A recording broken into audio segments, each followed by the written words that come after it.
कुठं ना कुठं मोठ्या शहरात मोठे बॉम्बस्फोट व्हायचे, अनेक लोक मारले जायचे, शेकडो लोक जखमी व्हायचे आणि दुसऱ्या दिवशी त्याची बातमी सर्व वर्तमानपत्रात अगदी भडक हेडलाईनमध्ये यायची.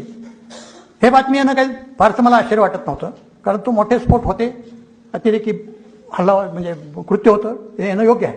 पण ज्या दिवशी ही बातमी येत होती, तुम्ही जर त्या वर्तमानपत्रांचं आता तुम्हाला जुने वर्तमानपत्र काढून पाहिलं तर त्याच दिवशी IB आपली जी इंटेलिजन्स संघटना आहे, गुप्तचर संघटना, ती त्याच दिवशी हे कुठल्या संघटनेने केले हे सांगायचे आणि गव्हर्नमेंट त्यांचा हवाला देऊन हे अमुक अमुक संघटनेने केले, सिमीने केले, इंडियन मुजाहिदीनने केले, यात LETचा हात आहे, यात अमुक मोहम्मद याचा हात आहे, अशा वेगवेगळ्या गोष्टी त्याच दिवशी यायच्या.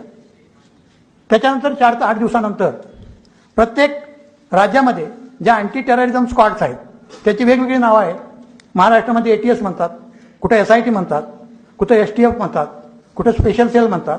तर ह्या ज्या एजन्सी प्रत्येक राज्यामध्ये आहेत त्या IBचे बगलबच्चे किंवा IBचे बाहुले, हात कसले बाहुले म्हणजे कठपुतल्या अशाच प्रकारच्या होत्या आणि ते IB त्यांना सांगायचं की यांनी केलेले आहे, तुम्ही या लोकांना अटक करा. हे लोक त्यांना अटक करायचे, ज्यांच्याविरुद्ध काहीही पुरावा नाही त्यांना अटक करायचे, त्यांच्या मुसक्या बांधून त्यांचे फोटो प्रसिद्ध व्हायचे आणि पुढे काही दिवसानंतर त्यांच्याविरुद्ध चार्जशीट जायचं. हे चार्जशीट कशाच्या जोरावर जायचं? फक्त त्या लोकांचे कबुली जबाब, ते सुद्धा पोलिसावर समोर घेतलेले, कारण आता काही नवीन कायद्यात पोलिसासमोरचे जबाब ग्राह्य मानले जातात आणि त्यांच्या घरातून काही आक्षेपार्ह वस्तू जप्त केल्या हे दाखवून त्यांच्याविरुद्ध चार्जशीट पाठवायची. हा एक गुन्हा संपतो नाही तोपर्यंत दुसरा स्फोट व्हायचा, तेच सगळ्या गोष्टींची पुनरावृत्ती व्हायची. त्याच हेडिंग, त्याच संघटनांची नावं, काही मुसलमानांना अटक, त्यांची मुसक्या बांधून परेड, चार्जशीट. तर असं प्रत्येक 1-2 महिन्याला होत होतं आणि ही परिस्थिती 2008 पर्यंत चालू होती.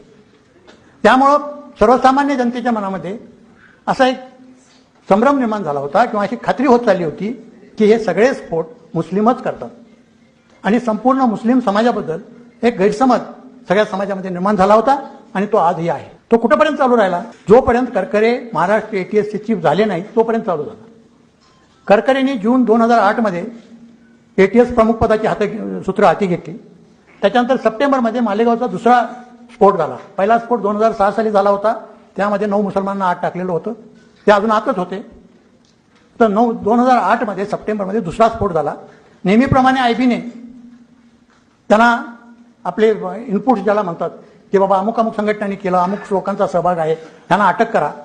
करकरे हा अत्यंत प्रामाणिक आणि एकनिष्ठ, आपल्या सर्व्हिसशी एकनिष्ठ, देशाशी एकनिष्ठ आणि अत्यंत प्रामाणिक असे अधिकारी होते.